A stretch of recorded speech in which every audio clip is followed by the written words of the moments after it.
Halo teman-teman, berjumpa lagi dengan Pikachu Channel. Buat teman-teman pecinta wisata sejarah, kali ini kita akan menyusuri gua yang sangat serem yang sempat membuat nyali Belanda ciut, yang hingga kini kondisinya masih tetap utuh. Pada teman-teman mohon like, komen, subscribe, and share ya, agar channel kita ini tetap aman dan bisa berkembang. Baiklah teman-teman, kita mulai. Gua serem yang dimaksud adalah Gua Selarong. Gua Selarong adalah gua yang legendaris. Hal ini dikarenakan Gua Selarong dulu digunakan sebagai benteng pertahanan oleh Pangeran Diponegoro pada saat mulai berkonfrontasi dengan Belanda pada tahun 1825. Oleh karena itu, gua ini juga sering disebut sebagai Gua Diponegoro.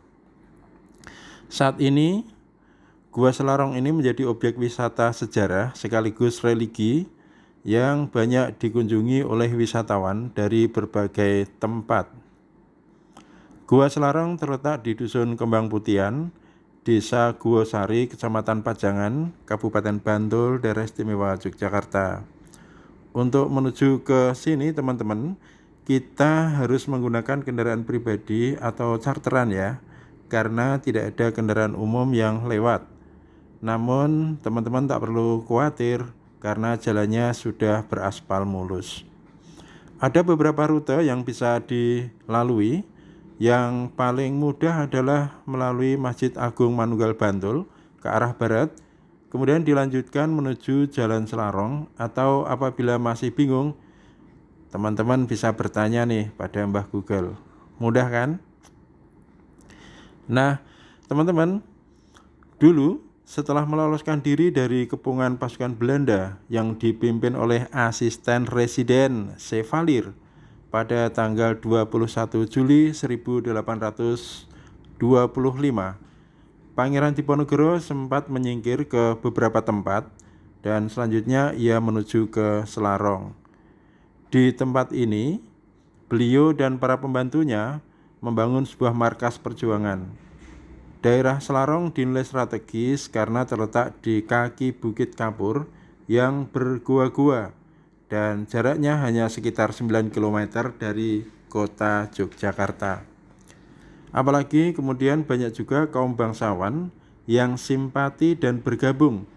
Mereka terdiri dari keturunan Hamengkubuwono I, Hamengkubuwono II, dan Hamengkubuwono III, hingga berjumlah 77 orang ditambah para pembantunya.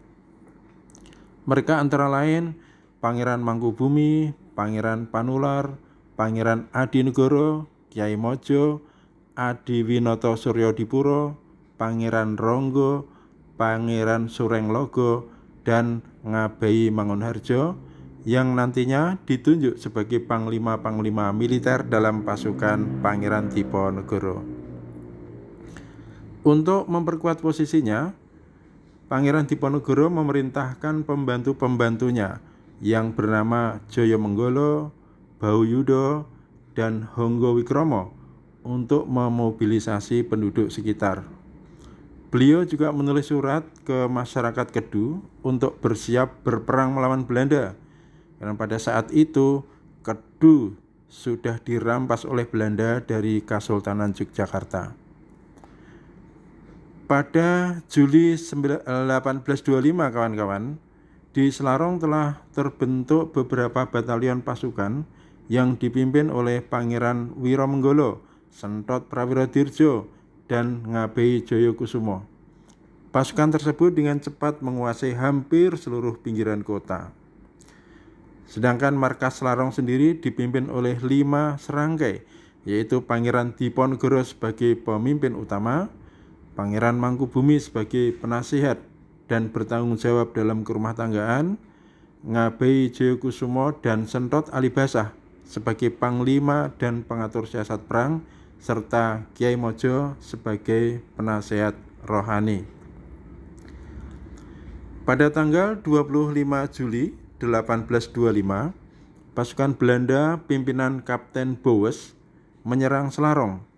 Serangan ini dihadang oleh pasukan Pangeran Diponegoro di Logoro dekat Pisangan Yogyakarta, sehingga 215 orang pasukan Belanda menyerah.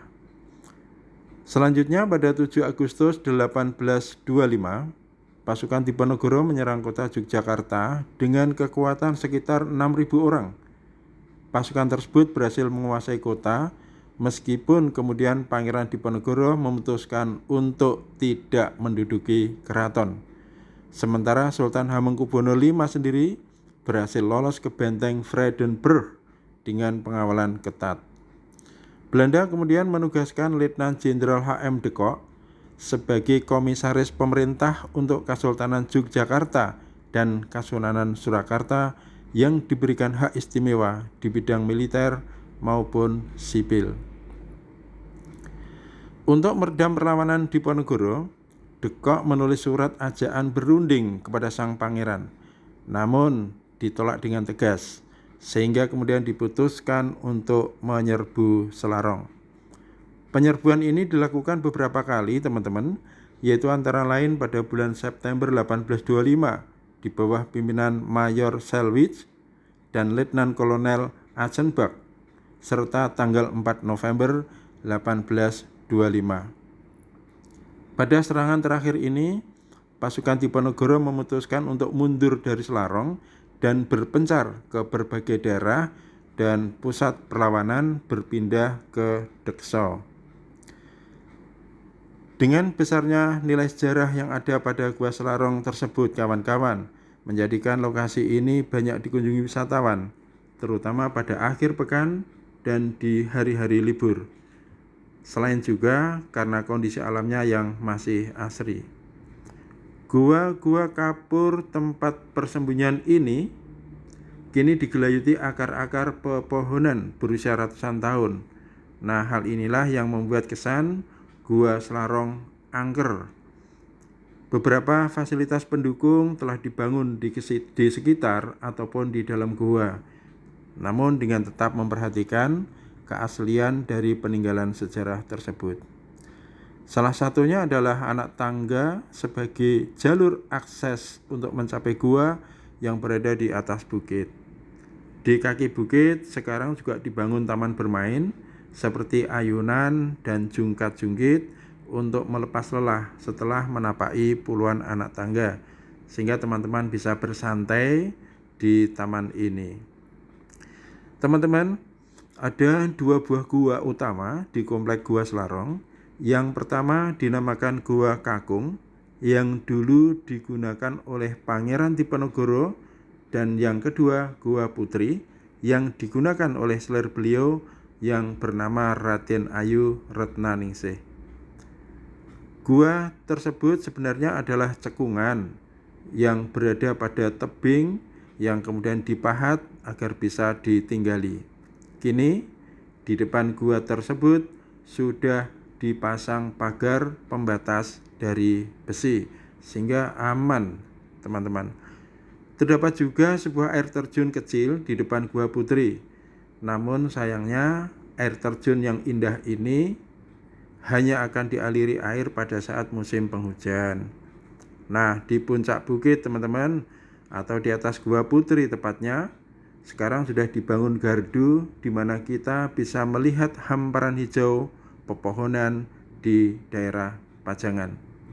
Nah, di komplek ini kita juga bisa membeli oleh-oleh berupa buah-buahan yang dijajakan oleh ibu-ibu sepuh seperti jambu air, sawo, jambu biji merah, dan sebagainya. Terdapat pula para pengrajin kipas dan mebel antik di dekat parkiran, sehingga jika teman-teman menghendaki untuk membeli souvenir, di sini juga sudah tersedia. Harga tiket pun tidak perlu merogoh kocek terlalu dalam, teman-teman.